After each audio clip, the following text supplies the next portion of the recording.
karena setiap hari bertambah, berubah terus-menerus sampai kita tua atau sampai kita umur sekarang gitu ya. Jadi ketika kita proses itu terus terjadi setiap saat, setiap waktu, asal kita masih hidup ya. Nah, teori penuaan terus berkembang. Dulu ada teori yang mengatakan bahwa sel kita sudah diprogram. Sejak pembuahan sudah bisa ditentukan indikasi penyakit yang akan terjadi saat dewasa. Dulu penelitiannya sangat panjang, tetapi teori ini ditinggalkan. Kenapa? Karena jangka waktunya lama sekali, sehingga sulit untuk membuktikannya. Dan molekul DNA bisa rusak dan sel bisa berubah sifat. Teori ini terus berkembang dan berkembang, penelitian terus dilakukan gitu dari semua sisi Bapak Ibu. Terutama kalau dari sisi nutrisi yang saat ini pendekatannya kita bisa lebih mudah seperti itu. Karena ketika kita melihat dari sisi-sisi yang lain, mungkin ada juga mereka punya pendapat yang lain. Nah, teori yang sekarang terus berkembang adalah teori radikal bebas. Nah, selama kita tumbuh kembang, selama kita mengalami proses menua, dari pembuahan sampai anak-anak, balita, anak-anak, remaja, dewasa, sampai tua, itu terjadi metabolisme yang menunjukkan bahwa kita itu hidup, gitu ya. Dan ternyata metabolisme itu menghasilkan ampas. Kita tahu sederhananya ketika kita makan, ini contoh yang paling gampang ya, ketika kita makan ada yang kita buang berupa urin dan feses dari sisa-sisa makanan. Itu adalah sisa metabolisme yang ampasnya kelihatan. Tetapi kalau ampasnya berupa radikal bebas, karena salah satu ampasnya itu adalah atau sampahnya adalah radikal bebas yang merusak membran sel. Membran sel itu terbentuk dari karbohidrat, protein, dan lemak. Masih ingat ya presentasi saya minggu-minggu yang lalu bahwa salah satu penyusun dari membran sel adalah protein dan lipid. Nah, kalau misalnya radikal bebas ini sudah merusak membran sel atau ibaratnya seperti sebuah bola, kulitnya sudah dirusak, maka si radikal bebas ini akan terus nyelusup sampai merusak protein DNA yang molekulnya dirusak. Ini adalah gambaran dari sel ya Bapak Ibu ya. Jadi ini kita lihat sel yang sebelah kiri atas saja ya, contoh yang saya lingkar ini. Ini ibaratnya bola, ini sel kita Bapak Ibu. Nah, membran sel ini terdiri dari lipoprotein. Ya, kalau ini rusak maka dia akan masuk ke inti sel dan akan merusak kromosom, akan merusak semua sel-sel di dalam tubuh kita. Kalau sel kita sudah rusak, maka dia tidak bisa berfungsi optimal. Oleh karena itu, ketika kita berbicara radikal bebas, semuanya itu akan merusak, ya, baik itu dari polusi, dari makanan, dari yang kita hirup, dari yang kita dengar, dari apa yang kita lihat, itu bisa menghasilkan radikal bebas. Sehingga unsur-unsur yang ada di sekitar kita sangat menentukan kesehatan kita. Nanti kita bisa lihat unsur apa itu salah satunya. Nah, teori inilah yang menjelaskan mengapa orang menjadi tua.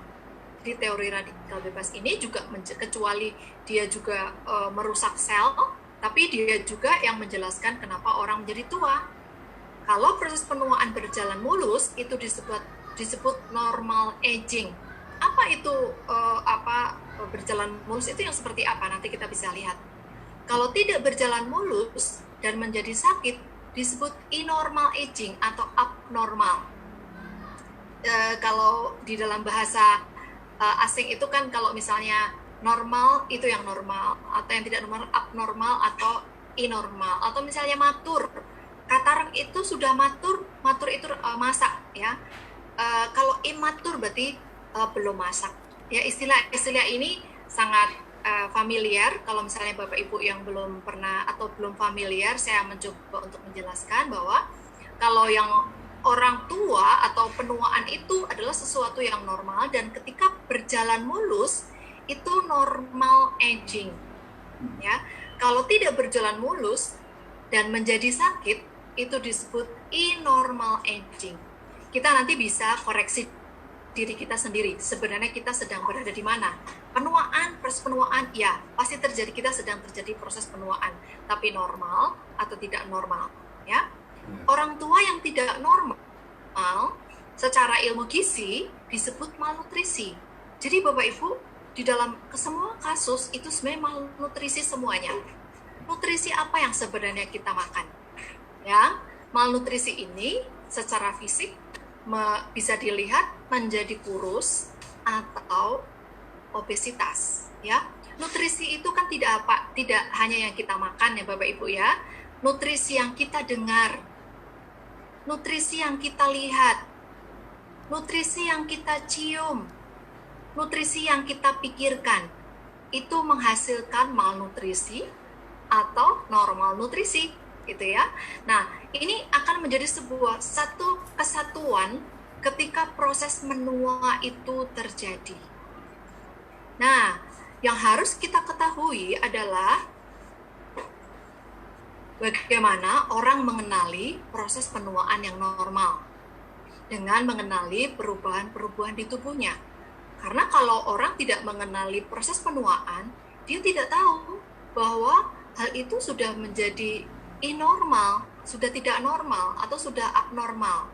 Oleh karena itu, ukuran yang kita pakai sebenarnya yang bisa terlihat adalah pola makan yang kita lakukan. Sebanyak apa? Nanti kita akan lihat, ya. Nah, proses penuaan yang normal dan yang nampak adalah permukaan kulit menjadi kendor. Tentu berbeda ya, kulit kita yang sudah usianya 50 tahun ke atas dengan kulit bayi itu berbeda jauh. Kemudian gigi sudah mulai tanggal, itu adalah proses penuaan yang normal. Kemudian mudah lupa. Nah, masalahnya kalau masih 20 tahun mudah lupa, itu berarti sudah penuaan yang abnormal. Sudah terjadi penuaan dini. Kemudian refleks melambat. Kalau kita menyadari sebenarnya kita sudah menjadi berbeda dengan ketika kita muda dulu. Ketika bapak-bapak mungkin masih kuat ketika umur 17-18 tahun, main sepak bola atau main badminton, itu masih cepet ya, refleksnya nendang bola atau oper kok gitu ya, atau ketika volley seperti itu, kecepatannya sangat berbeda dengan sekarang kalau yang usianya sudah 50 tahun. Sehingga kalau sangat diperlukan kita itu tahu diri, kecuali para olahragawan ya. Olahragawan yang menjaga aktivitasnya, ada banyak ketika menua itu ototnya masih kuat karena diimbangi oleh asupan. Sehingga nanti kita bisa lihat sebenarnya bagaimana kita menjaga. Kemudian basal metabolisme menurun. Apa maksudnya basal metabolisme menurun? Refleks metabolismenya kita tidak secepat dulu. Misalnya, saya sering mendengar keluhan begini Bapak Ibu. Dokter, 4 tahun yang lalu saya detox cukup 20 hari langsung turun 5 kilo loh dok, katanya gitu. Tapi sekarang kok susah ya? Karena faktor usia yang pertama. Kemudian yang kedua, saya tanya, kira-kira disiplin makannya disiplin mana? Dulu atau sekarang? Kalau dulu mungkin masih disiplin ya, masih kejar ceweknya gitu, kalau bisa badannya sterek. Atau supaya langsing karena dulu mau menikah. Tapi setelah menikah, makan juga nggak diatur, makan karbohidrat bisa, kalau tidak puasa bisa 4-5 kali, kepengen makan juga tinggal makan, itu sangat berbeda. Nah, ketika sudah dewasa, sudah tua, malnutrisi, menjadi obesitas, ternyata setelah ikut detox, nggak bisa cepat turunnya. Nah, inilah sebenarnya salah satu tanda proses penuaan.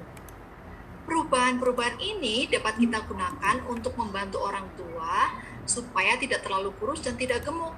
Kalau dalam hal ini supaya membantu diri kita sendiri kan ya, supaya kita sadar bahwa kita tidak perlu kok gemuk-gemuk, kita tidak juga harus kurus. Nanti saya akan berikan tipsnya bagaimana supaya kita bisa menjaga keseimbangan itu.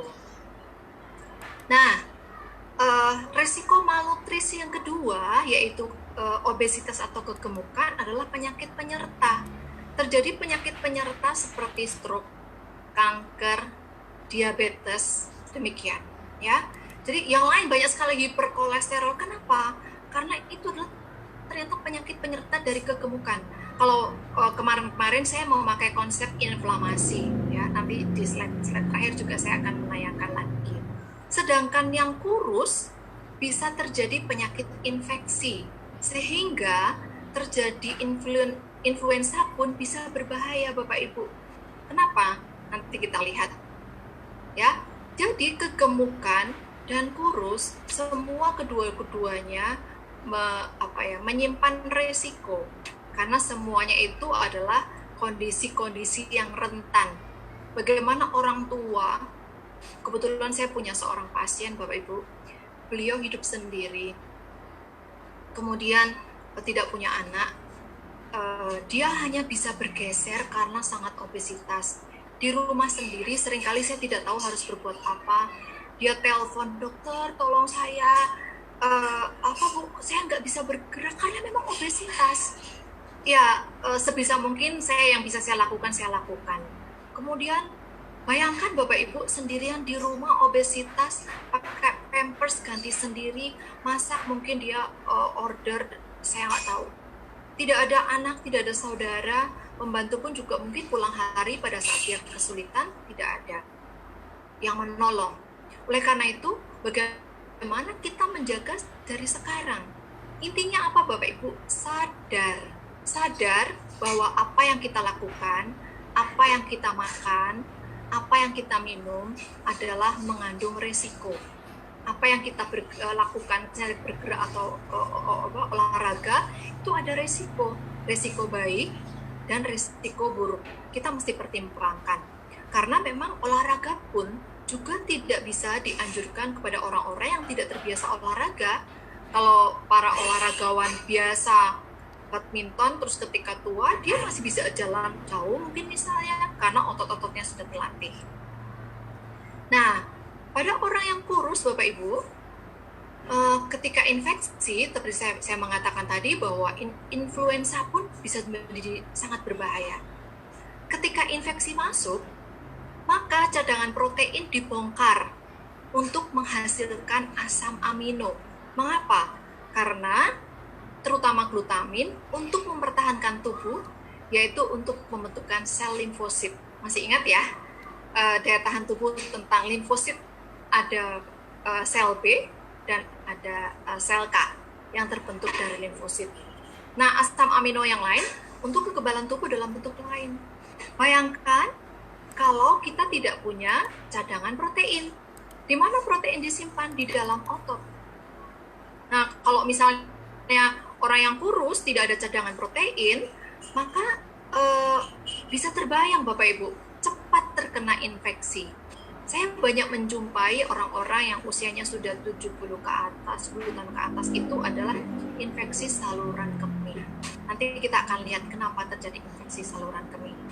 Ya, jika protein otot sedikit, maka bahan penyusunnya sedikit, dan jika infeksi datang tidak bisa mengatasi karena tidak ada cadangan protein yang dibongkar. Bisa diterima ya Bapak Ibu ya. Ketika seorang lansia punya otot yang cukup banyak dan dia terkena infeksi, ada cadangan otot yang dibongkar untuk dijadikan sebagai bahan dari sel limfosit. Maka jika tubuh kurus dan terjadi infeksi akan sangat rentan. Dan otot yang diandalkan yang tidak terlihat itu ada di diafragma dan panggul. Oleh karena itu betapa penting sekali otot-otot yang ada di dalam tubuh kita, karena bisa menjadi cadangan asam amino. Nah, ini dia Bapak Ibu, tadi saya mengatakan bagaimana kita mengatur diet untuk kecukupan gizi agar tidak jatuh dalam situasi kurus atau gemuk. Ada kuncinya, yaitu input atau makanan yang kita makan sesuai dengan output. Seorang olahragawan sudah hitung-hitungan. Saya bakalan lari, entah maraton, entah sprint, makanan apa yang diperlukan. Kalau orang yang sprint, dia membutuhkan karbohidrat lebih tinggi karena kecepatan yang diperlukan pada saat lari. Nah, kalau maraton, dia membutuhkan endurance ya, dia membutuhkan protein dan bahan-bahan energi yang lainnya yang sudah dipersiapkan sebelumnya. Oleh karena itu, yang tahu siapa? Yang tahu diri kita sendiri. Seringkali saya mendapatkan pertanyaan, dokter, orangnya seperti ini, berat badannya seperti ini, kira-kira penurunan berat badannya mencapai normal itu berapa lama? Saya mungkin bisa memperkirakan kira-kira mungkin 2 minggu atau 1 bulan. Tapi yang paling menentukan siapa Bapak Ibu? Dirinya sendiri. Nah, tanda-tanda peradangan tersamar bisa dipakai. Bagaimana kita mengatakan seimbang? Kalau kita tidak sakit kepala, kalau bangun tidur kita segar, kalau kita masih terus punya semangat di dalam menjalani hari-hari kita, walaupun memang situasi sekarang tidak mendukung, tetapi spiritual dan mental bisa mendrive yang mendukung kita untuk tetap kita seimbang. Nah, ini yang tidak terlihat Bapak Ibu.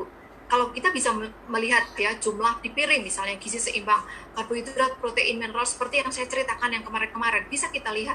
Tapi yang tidak bisa kita lihat adalah spiritual dan mental. Orang tua yang selera makannya bagus, tapi tidak ada aktivitas, dia akan kegemukan. Ya, karena input dan output tidak seimbang. Makannya bagus, tapi ketika disuruh gerak, susah. Banyak, karena udah putus asa, wes tua gitu ya, atau udah tua, kenapa nggak menikmati aja? Nggak orang tua, banyak juga kan yang muda yang nggak peduli, sudah ya udah makan aja. Kita yang lihat aja sudah begah. Bagaimana hal itu terlihat bahwa antara spiritual, mental, dan aplikasinya tidak seimbang, sehingga menimbulkan hal-hal yang seperti itu. Bapak Ibu, seandainya kita punya self-awareness yang baik, maka kita akan terus melakukannya setiap hari. Karena terus berubah Bapak Ibu. Seperti saya, dulu kalau makan sayur misalnya 1-2 mangkok sehari nggak apa-apa. Tapi sekarang berbeda. Loh, apa yang terjadi? Beberapa bulan lalu saya kaget dengan tubuh saya sendiri. Apa yang terjadi ya? Kok tiba-tiba ada nyeri? Saya evaluasi. Oh, saya kurang minum. Saya minum. Oh, ternyata saya kebanyakan sayur. Oke, saya ganti lebih banyak buah-buahan. Itu bisa terjadi Bapak Ibu. Karena seperti tadi saya katakan ya di depan, ada teori yang sudah diganti teori yang baru tentang radikal bebas, yang sel itu bisa berubah seiring berjalannya waktu, proses penuaan terjadi. Nah, orang tua yang tidak suka makan, kalau tadi seleranya bagus, asupan menjadi kurang jika terjadi dalam waktu lama, akan menjadi malnutrisi tipe kurus. Bisa membedakan ya? Nah, coba Bapak Ibu yang sudah usianya 50 tahun ke atas, tipe yang mana? Bakal tipe yang mana nih Bapak Ibu semuanya? Bisa ya evaluasi ya. Ada orang-orang yang punya kebiasaan sarapan, ada yang tidak. Ada yang punya kebiasaan makan malam, kalau nggak makan malam nggak bisa tidur. Ada juga yang sudah sadar, oh ya ternyata makan malam itu tidak baik, karena ternyata akan menimbun lemak karena setelah itu kita tidak aktivitas. Nah, banyak sekali hal pengalaman pembelajaran Bapak Ibu dalam kehidupan masing-masing ya. Kemudian kita tahu bahwa semua orang dewasa dan menjadi tua apalagi akan mengalami pengurangan massa otot. Kita tahu fungsi otot yang tadi saya bilang menjadi cadangan asam amino ketika ada infeksi datang. Bapak Ibu sadar ya, saat ini pun di sekitar kita banyak virus dan banyak bakteri kan. Apa yang kita hirup juga banyak sekali yang tidak bisa kita lihat. Nah, kalau misalnya kita bersama dengan orang yang sudah tua, kemudian ada saudara datang dengan kondisi flu, dia bawa virus, yang tertular pertama kali biasanya yang tua. Kecuali yang tua juga yang sudah menjaga kondisinya, karena memang limfositnya sudah terbentuk. Nah, ketika ada virus masuk, limfositnya keluar, asam amino dibongkar. Seperti tadi yang saya katakan, ada asam amino yang namanya glutamin dibongkar untuk menjadi limfosit. Kalau misalnya asupan makannya berkurang, maka massa otot akan berkurang lebih cepat. Sudah terjadi proses pengurangan secara alamiah dan tidak makan protein, maka kecepatan massa otot sangat cepat sekali berkurang, jadi double gitu Bapak Ibu ya.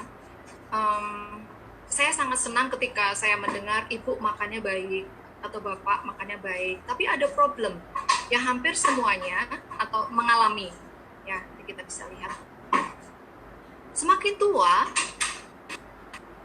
perubahan anatomi dan fisiologi semakin banyak ya, dari penglihatan, penciuman hingga pengecapan yang menyebabkan selera makan berkurang. Ini juga bisa menjadi penyebab kenapa orang tua itu malas makan, karena nggak ada nafsu, nggak kepengen makan seperti itu. Jadi kita nggak bisa punya alasan, papa mau makan apa, pengen makan sate, setelah tersedia nggak dimakan, karena daya pengecapannya itu sudah berkurang. Melihat, oke, masih bisa melihat, ternyata nggak ada selera, seperti itu. Kemudian perubahan indera pengecapan membuat orang tua itu malas makan. Nah, zinc sangat berperan dalam hal ini. Oleh karena itu, Bapak Ibu, coba intip zinc ada di mana? Di dalam Nutriburs, itu sangat penting untuk memelihara pengecapan.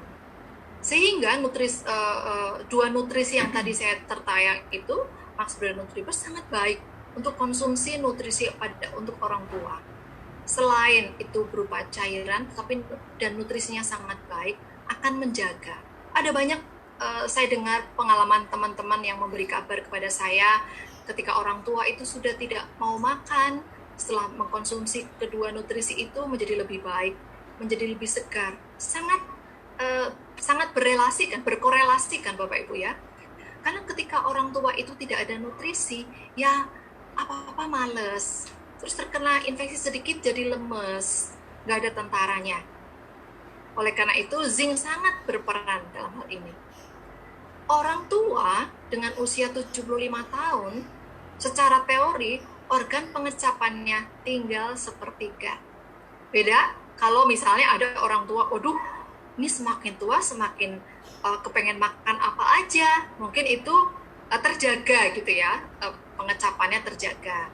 Tetapi secara umum, orang dengan usia 75 tahun, organ pengecapannya tinggal sepertiga.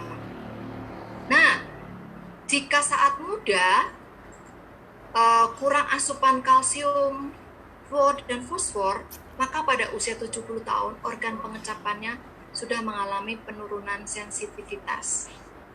Ini menjadi sebuah perhatian untuk kita semuanya, bahwa kita bisa mencegahnya Bapak Ibu.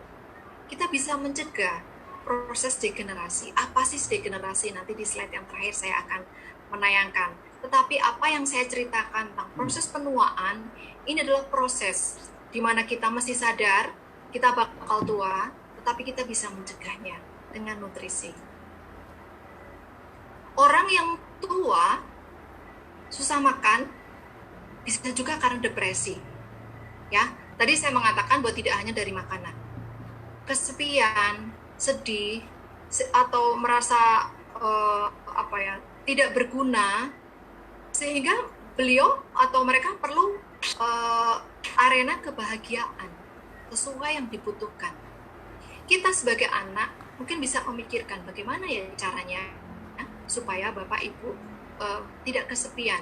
Itu terjadi juga kepada orang tua saya, Bapak Ibu. Mungkin Bapak Ibu juga punya pengalaman. Bagi yang masih bisa mendampingi orang tua, bersyukurlah. Kita bisa memberikan nutrisi, kita bisa melihat beliau merasakan dan bisa melihat proses penuaan yang normal, tapi bukan yang abnormal, seperti itu ya. Jadi selain nutrisi, depresi juga bisa menyebabkan susah makan. Kita juga demikian ya. Atau kalau depresi malah kepengen makan. Ada dua tipe Bapak Ibu. Ada orang yang stres, nggak mau makan, karena sumber nafsu makannya jadi tertekan, atau sebaliknya, makan terus. Saya nggak tahu Bapak Ibu tipe yang mana? Nah, jika sudah tidak ada gigi atau giginya tanggal, maka makanan yang diberikan adalah makanan yang lunak atau cair. Pilih makanan yang mudah dicerna. Misalnya jenis makanan nabati lebih banyak dari hewani. Kenapa Bapak Ibu? Karena makanan nabati lebih banyak seratnya, itu yang diperlukan. Tapi bukan berarti tidak boleh mengkonsumsi makanan hewani. Tetap diperlukan konsumsi makanan hewani karena nilai biologi proteinnya lebih tinggi. Nah, fungsi peristaltik pada orang tua sudah sangat berkurang karena sudah terjadi penurunan ya tadi ya, pengecapan, penglihatan, refleks. Peristaltik itu termasuk refleks. Fungsi peristaltik pada orang tua sudah sangat berkurang, maka sisa makanan berjalan sangat lambat. Normalnya 48 jam sampai ke rektum untuk dikeluarkan, tapi pada orang tua bisa sampai 3 hari, 4 hari nggak keluar. Ini yang paling stres. Tapi ternyata setelah dikoreksi, oh ternyata hanya kurang minum. Itu sering terjadi terhadap ibu saya. Kalau sudah dimotivasi, oh ternyata ibu kurang minum, coba Bu sekarang mulai minum, bisa lebih lancar seperti itu. Nah, peristaltik juga dipengaruhi oleh olahraga. Olahraga yang seperti apa Bapak Ibu? Yang bisa dilakukan oleh orang tua kita. Dan terkena sinar matahari, supaya metabolisme vitamin D terjadi dan baik untuk mencegah osteoporosis.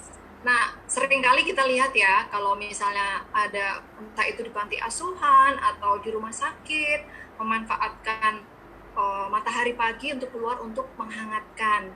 Karena ketika kulit kita terkena sinar matahari, banyak sekali proses metabolisme yang alami yang bisa terjadi dan baik adanya. Nah, Bapak Ibu, untuk menjamin normal aging atau proses penuaan yang normal, kita harus memberikan makanan tinggi serat dan cukup air. Kenapa Bapak Ibu? Yang tadi saya ceritakan, susah kalau sembelit. Sehingga disitulah saluran pencernaanlah yang memegang inti dari proses kehidupan kita berjalan. Dari bayi, balita, remaja, dewasa, sampai tua. Karena disitulah letak dari selang atau poros input dan output makanan. Kalau inputnya baik, macet, obesitas, ya kan? Dan ketika tidak bergerak juga kita juga menjadi berat beban jantung. Nah, Bapak Ibu, kenapa air? Karena Bapak Ibu, air itu sangat diperlukan organ-organ dalam kita ternyata. Jantung, paru-paru, ginjal, dan organ-organ seperti liver itu membutuhkan banyak sekali air. Kenapa orang dehidrasi bisa meninggal? Karena jantungnya kehabisan air. Jantungnya dulu kehabisan air, padahal sudah cerita tubuhnya, sudah kering, kurang minum, tapi kalau sudah terlalu lama bisa meninggal orang yang dehidrasi. Oleh karena itu kecukupan air itu diperlukan. Kalau Bapak Ibu pernah saya kasih rumus 0,04 kali berat badan. Bapak Ibu itu adalah untuk orang dewasa yang normal, tidak untuk anak, tidak untuk lansia, dan tidak untuk atlet. Laki-laki biasanya membutuhkan air lebih banyak, karena laki-laki memiliki otot yang lebih banyak dari perempuan, karena memang karena laki-laki menghasilkan hormon testosteron yang mempengaruhi pembentukan otot. Nah, di mana otot itu adalah tempat tersimpannya asam amino, ya. Jadi ketika kita memberikan makanan yang berserat, tadi saya cerita bahwa asupan nabati lebih banyak dari hewani, tapi bukan berarti yang hewani tidak diberikan. Pada orang tua, refleks haus juga berkurang. Sehingga tadi Bapak Ibu, kita memotivasi untuk ayo minum. Minumnya jadi berkurang. Jadi memerlukan kesabaran yang ekstra. Kita sebagai anak-anaknya, atau kalau kita sudah jadi orang tua, tidak ngerepotin anak-anak kita. Dengan sadar bahwa refleks minumnya juga sudah berkurang. Maka tubuh mengambil air dari saluran usus, tidak dari apa yang kita minum dan tersebar. Kan kalau di usus itu kan tempat masuknya makanan kan. Dan air itu dibagi rata ketika terserap oleh usus halus. Kalau air itu diambil, maka feses menjadi berat yang menyebabkan sembelit. Ini alasan mengapa air dan serat menjadi kebutuhan utama untuk lansia. Kita tahu bahwa besar kita itu adalah menyerap air kalau berguna. Kalau enggak, kita cukupkan air itu supaya bisa keluar fesesnya. Sehingga Bapak Ibu, ketika kita menyadari hal ini, betapa air itu sangat berguna sekali. Tidak hanya 0,04 kali berat badan Bapak Ibu, tetapi dia bisa menjadi fasilitator. Kalau nggak ada air, enzim tidak bekerja. Kalau tidak ada air, hormon tidak bekerja. Kalau tidak ada air, jantung tidak bekerja. Ya. Oleh karena itu, kalau Bapak Ibu memeriksa orang-orang memakai Yubayo, ternyata hasilnya D, belum tentu ada sumbatan yang membahayakan hanya karena kurang air. Kalau sudah airnya sudah cukup, pembuluh darahnya melebar karena sudah lancar sungainya, karena sudah ada isinya. Nah, oleh karena itu Ibu, Bapak Ibu jangan lupa nasihatkan orang-orang yang memiliki tipe darahnya D, dengan catatan ya Bapak Ibu ya, bahwa dia tidak mengalami gangguan jantung dan ginjal yang sudah kronis. Nah, secara metabolik, usia bertambah akan menderita resistensi insulin. Kita tahu resistensi insulin ini berarti terkait dengan diabetes ya. Reseptor juga berkurang. Reseptor itu maksudnya adalah yang menangkap gula untuk disimpan di dalam otot itu juga berkurang. Jadi ketika insulinnya sudah bawa gula, beredar kemana-mana, ketok-ketok, ternyata pintunya udah rusak, nggak bisa diserap oleh otot, sel-sel otot, maka dia beredar kemana-mana, akhirnya menimbulkan hiperglikemi. Maka mengkonsumsi karbohidrat tinggi kalori dan gula akan cepat sekali menyebabkan hiperglikemi. Kenapa orang-orang tua atau orang-orang setengah baya atau bahkan sekarang orang-orang muda itu banyak yang kena diabetes? Karena ya sudah proses penuaannya abnormal. Bisa paham ya Bapak Ibu ya? Kalau proses penuaannya tidak normal, itu terjadi sakit. Untuk mencegahnya, disarankan mengkonsumsi karbohidrat sederhana yang terkandung dalam serealia, beras, sagu, jagung, dan lain-lain yang mengandung serat yang banyak, akan menjaga kestabilan kadar gula darah. Kita tahu tantangan kita adalah makanan-makanan yang sudah rendah serat dengan proses bleaching dan sebagainya ya, seperti itu yang sangat memprihatinkan. Dilemanya adalah sensasi pengecapan yang berkurang, cenderung rasa asin menjadi favorit karena memberi rasa nikmat. Ini sangat banyak sekali dijumpai karena jadi buah si malakama. Sudah malas makan, nggak boleh makan yang manis-manis, kepengen makan yang rasanya gurih. Satu seujung sendok teh belum memberikan rasa. Satu sendok teh rasa garam, rasanya nikmat. Apa yang terjadi sudah Bapak Ibu bisa bayangkan. Hipertensi, retensi, bengkak, semuanya dan semuanya bisa terjadi. Oleh karena itu Bapak Ibu, mulai sekarang tidak perlu kita mengumbar keinginan makan terhadap karbohidrat yang kalorinya tinggi dan gula yang tinggi. Sebelum kita suruh nyetrop, nggak boleh makan dan minum. Ya, konsumsilah nutrisi dan mineral yang sangat baik supaya rasa pengecapan kita terjaga. Mari kita kurangi garam dari sekarang supaya kita tidak terlalu menimbun cairan di dalam tubuh kita. Cukup, garam itu cukup. Kalau ada orang-orang yang menyukai garam, mari kita kasih tahu bahwa garam itu tetap diperlukan, tapi tidak untuk terlalu banyak. Nah, sekarang apa itu degenerasi Bapak Ibu? Karena kita kan sedang membahas tentang mencegah proses degenerasi. Saya sudah cerita dari awal slide pertama sampai sekarang. Degenerasi adalah perubahan bentuk dari tinggi ke bentuk yang rendah. Dengan persepsi, tentu kalau dari tinggi ke rendah berarti terjadi penurunan ya.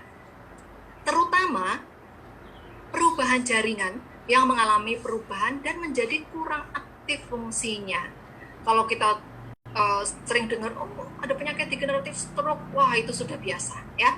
Stroke, hipertensi, apa itu penyakit degeneratif, tapi masalahnya bagaimana supaya kita tidak ke sana. Bagaimana mencegah proses degenerasi adalah bagaimana kita melewati proses penuaan normal.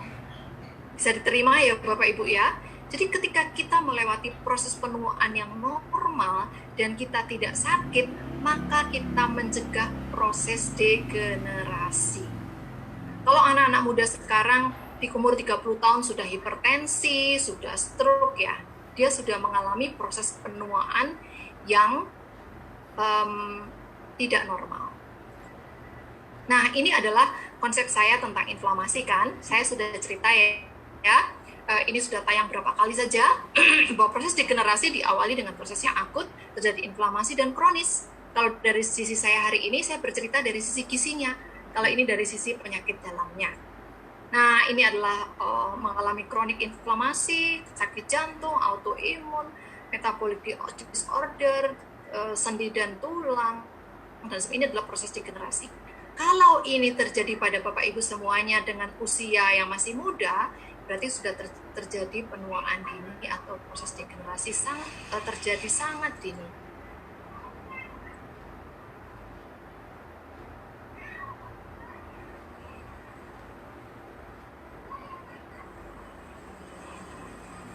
Ya, terima kasih Bapak Ibu sudah bersama-sama mendengarkan cerita saya tentang proses penuaan atau proses degenerasi.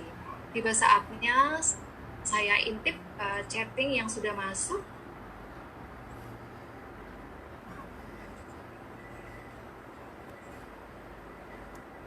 Iya. Ada pertanyaan-pertanyaan yang berhubungan atau tidak berhubungan. Saya akan banyak sekali pertanyaan yang tentang ibu hamil ya, tapi saya akan menjawab dulu yang sesuai dengan topik hari ini. Ya, oke. Dari Pak Nur Yasin. Selamat siang dok, saya mau tanya, pasien saya menderita sakit diabetes mellitus, laki-laki 52 tahun, berat badan 110 kg. Ini masalahnya tingginya berapa tidak ditulis ya, tidak pantang, makan kondisi sekarang kedua belah kaki membengkak, kulit kaki rusak, tidak bisa jalan normal. Kini pasiennya bisanya cuma duduk saja berhari-hari, sudah 4 bulan tidak ada solusi. Langkah pertama apa yang bisa saya lakukan ya dok? Pak Nur mesti wawancara dia mau nggak diajak untuk hidup sehat, itu kuncinya. Karena kalau dia nggak mau, dia nggak bakal mau taat. Kalau dia sudah mau, Bapak tanya mau nggak taat. Nah, kalau dia mau taat, jangan lupa Pak, apakah ada pemeriksaan tambahan dari dokter, bagaimana hasil laboratoriumnya, karena itu juga menentukan langkah-langkah Bapak yang nanti akan diberikan. Karena ini sudah sangat kronis, sudah menjadi sindrom yang cukup berat, tapi kalau orang ini mau nurut, gitu ya, terutama kecukupan air dan serat. Bapak mungkin mulai saja memberikan makanan-makanan yang berserat tinggi, entah itu nutrisi yang kita punya atau makanan yang asli. Karena kalau makanan asli dengan mengunyah itu enzim akan keluar, Pak. Ya, jadi ajak dia komitmen untuk merawat tubuhnya. Oke. Bu Selvi, Nutribus dan Maxro luar biasa, iya betul. Oke. Bagaimana cara untuk menghitung kebutuhan nutrisi untuk orang tua dari sisi karbohidrat, protein, dan serat? Ya, Pak Yudis, baik. Sebentar ya Bapak Ibu, ada sesuatu yang sebentar. Ternyata saya belum stop share ya. Oke. Ada yang memberikan usulan apa tadi ya? Kok ada arah-arah panah muncul, saya juga tidak tahu Bapak Ibu kok ada panah-panah yang muncul itu, tapi yang pasti tidak memanah hati saya ya, karena banyak sekali gitu, satu aja sudah suami saya yang memanah hati saya. Kok jadi begini sih? Oke, baik, Pak Nur Yasin sudah paham ya Pak ya, ajak bicara dan komitmen untuk melakukan diet ya. Kalau dia punya komitmen kemudian dia mau, silahkan step by step Bapak kerjakan. Mau langsung detox juga boleh, yang penting Bapak menjelaskan. Oke, thank you ya. Ini Pak Yudis, dok bagaimana cara untuk menghitung kebutuhan nutrisi untuk orang tua itu dari segi karbohidrat, protein, dan serat? Secara hitung-hitungan ada Pak Yudis, tetapi kita bisa, sebenarnya Bapak bisa membantu dengan atau tidak, karena kadang-kadang memakai teori itu tidak juga tepat. Kita memakai pengalaman dia biasanya makan apa, proteinnya apa, yang penting wajar saja apa yang dia makan. Ya, serat-serat itu buah dan sayur, dibuat sederhana saja Pak.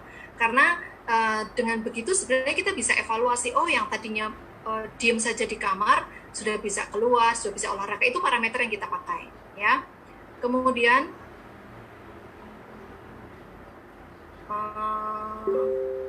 Dok, oke, Pak Herbert, Dok tanya untuk ibu yang sudah usia 92 tahun, problemnya sering buang air kecil dan perih. Produk apa yang cocok ya Dok? Sedangkan minumnya sedikit. Nah ini dia ya, tadi baru saya cerita tentang infeksi saluran kemih. Ini dia, ibunya Pak Herbert mengalami proses penuaan yang normal. Tapi karena usianya 92 tahun, ini jadi krusial sekali ya Pak Herbert ya, karena memang infeksi saluran kemihnya itu karena kurang minum.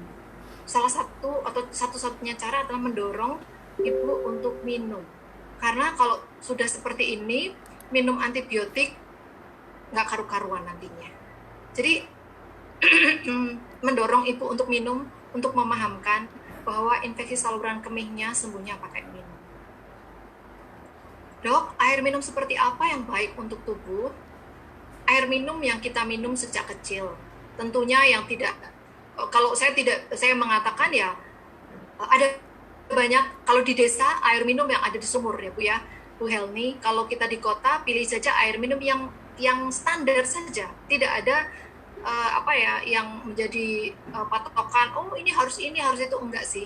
Tapi yang penting di dalam tubuh kita itu nyaman, jumlahnya juga 3J 1C-nya ya Bu ya, jumlahnya kapan minum sesuai yang dibutuhkan, seperti itu. Kemudian Bu Cike, Dok, untuk penderita gula darah, bagaimana Dok? Apakah insulin bisa diproduksi secara alami oleh tubuh? Insulin itu memang diproduksi secara alami oleh tubuh Bu. Yang normal itu dikeluarkan oleh sel di dalam sel pankreas, itu sel beta pankreas itu mengeluarkan insulin. Jadi secara alamiah kalau kita makannya benar, insulin bisa diproduksi asal kita mengkonsumsi nutrisi yang seimbang. Oke. Dok, untuk pengganti joint formula menggunakan apa ya, terutama untuk keluhan osteoartritis? Pak Pugu, osteoartritis itu memang adalah penyakit degenerasi juga ya, karena sudah kronis. Yang kita bisa bantu adalah antiinflamasi, yaitu bisa dengan menggunakan noni, kemudian bisa juga menggunakan radians. Ya walaupun radians tidak sekuat joint formula, silakan dicoba, dan yang pasti mengurangi aktivitas sendi yang mengalami osteoartritis dengan mengaktifkan otot yang melekat di situ. Misalnya osteoartritisnya ada di lutut, maka yang dikuatkan adalah otot-otot paha, menggunakan gerakan-gerakan yang tidak membebani lutut. Misalnya sambil tiduran, kemudian tidur terlentang, kemudian kakinya digerakkan seperti mengayuh sepeda. Itu adalah salah satu cara untuk menguatkan otot paha.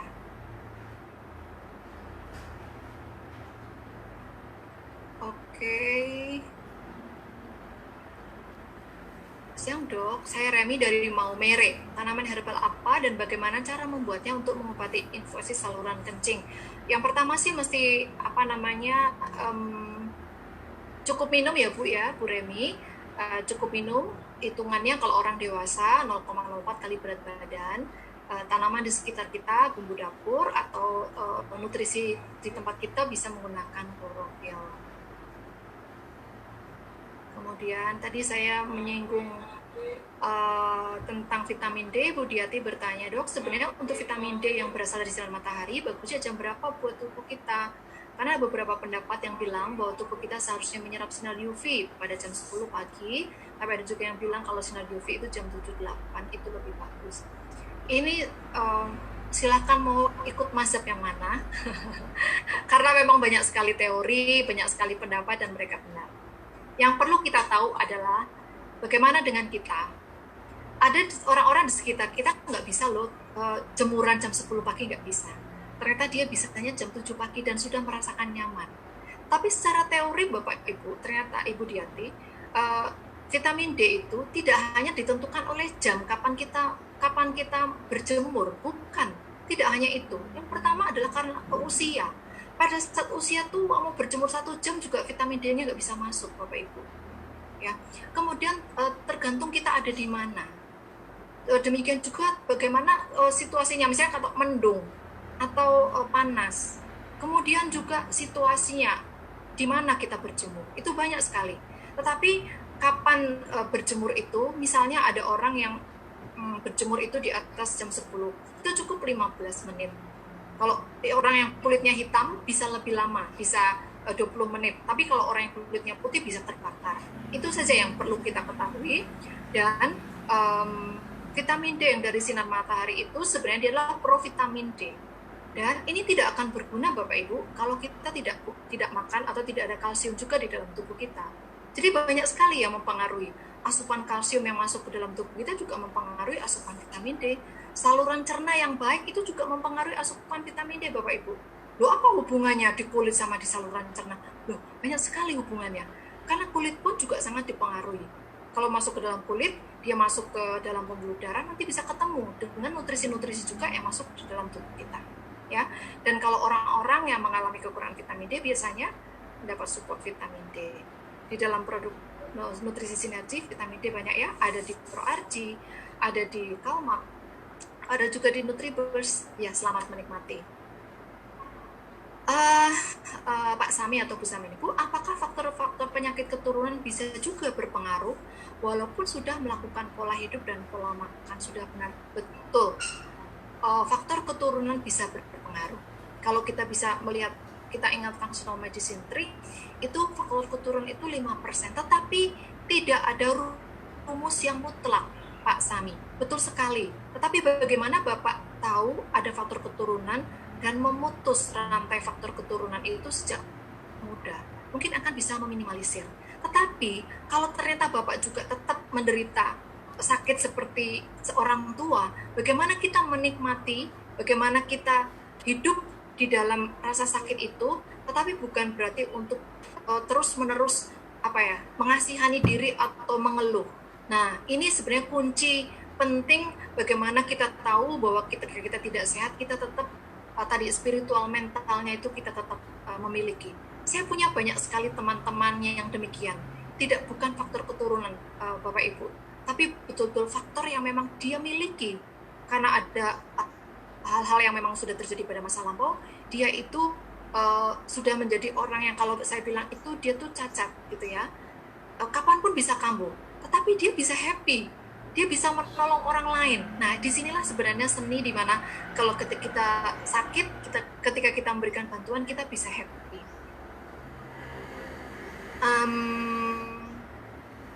Oh, Pak Michael.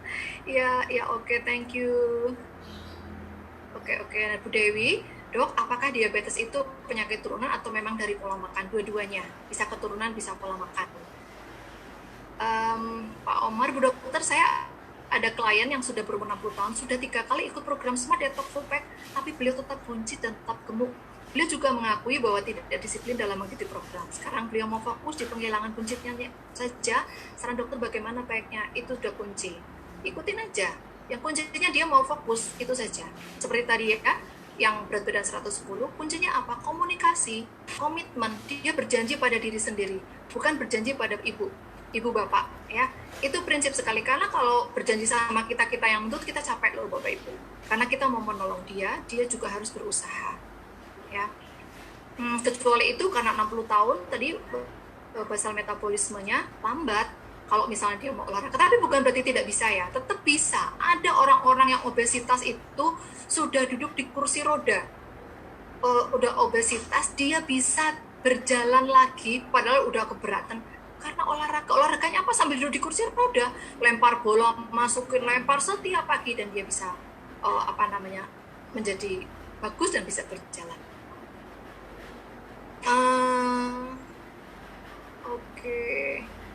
Solusi diabetes, pola makan ya, pola makan bagaimana jumlahnya, bagaimana dia mengatur aktivitasnya, kemudian kalaupun misalnya sudah makan minum sudah baik tapi dia masih stres, bisa saja diabetes. Itu mesti digali Pak Nur Yasin, karena saya tidak bisa mengatakan oh ya pakai detox, ternyata dia stres.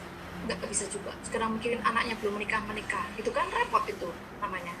Kalau bapak saya diabetes karena saya menikah. Nah, Bu Dokter, sakit kepala disertai pusing-pusing, kabarnya apa ya? Waduh, saya nggak mau. Untuk asam lambung baiknya pakai apa? Ini pertanyaan yang pernah saya jawab ya. Tetap intinya adalah kalau asam lambung, perbaiki pola makannya, pikiran tetap ya. Nah ini ya, Bunhok, Pasulatan. Kalau sementara konsumsi obat dokter untuk tekanan darah, bagaimana kalau minum sinergi? Minum aja Pak, kasih jarak 1-2 jam. Bu Mimi, pelanggan saya sudah setahun minum sinergi lengkap. Dia menderita diabetes, kemarin ikut puasa sampai masuk rumah sakit, padahal yang dikonsumsi betul-betul diperhatikan. Saya tidak tahu, Bu Mimi mesti explore kenapa terjadi, karena kalau informasi seperti ini saya tidak bisa tebak-tebak. Bisa juga karena memang sudah mengalami sakit gitu ya, atau ada hal-hal lain yang saya tidak tahu. Keterbatasan kita berelasi di seperti ini, saya tidak bisa mengeksplor. Bu Mimi tolong gali ya, usianya berapa, bagaimana pola makannya, kemudian selama ini minum obat apa, kalau buka puasa bagaimana. Seringkali puasa itu malah ada yang sehat, ada yang sakit Bapak Ibu, karena kalau buka puasa kadang-kadang makan kolak yang rasanya sangat manis, bukannya menjadi sembuh malah tambah sakit ya. Oh, kurang berapa menit nih ya. Selamat siang dokter, saya mau tanya herbal apa yang cocok untuk mengobati penyakit eksim karena minum obat. Oke, kalau eksim cari akar masalahnya ya Pak Joko. Di slide apa namanya, functional medicine tree itu sangat lengkap. Stres bisa menyebabkan eksim, salah makan bisa karena sering bersenggolan dengan toksin bisa juga, kurang tidur juga bisa. Coba dievaluasi, karena eksim itu obatnya bukan antibiotik. Kalau antibiotik itu adalah karena sakit kulit karena infeksi bakteri.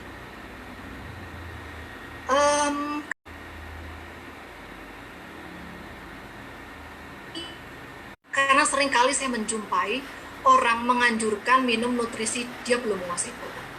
Sampai saya tanya ke orang yang telepon atau WA saya, Bapak siapa? Bapak atas anjuran siapa? Apakah sudah dikasih tahu kalau misalnya ini efeknya bisa begini. Jadi kuncinya di komunikasi Pak Irfan. Kita bisa bercerita, kalau orang itu sudah percaya sama Bapak, lalu dia mengalami hal-hal atau healing krisis, dia tidak akan bingung.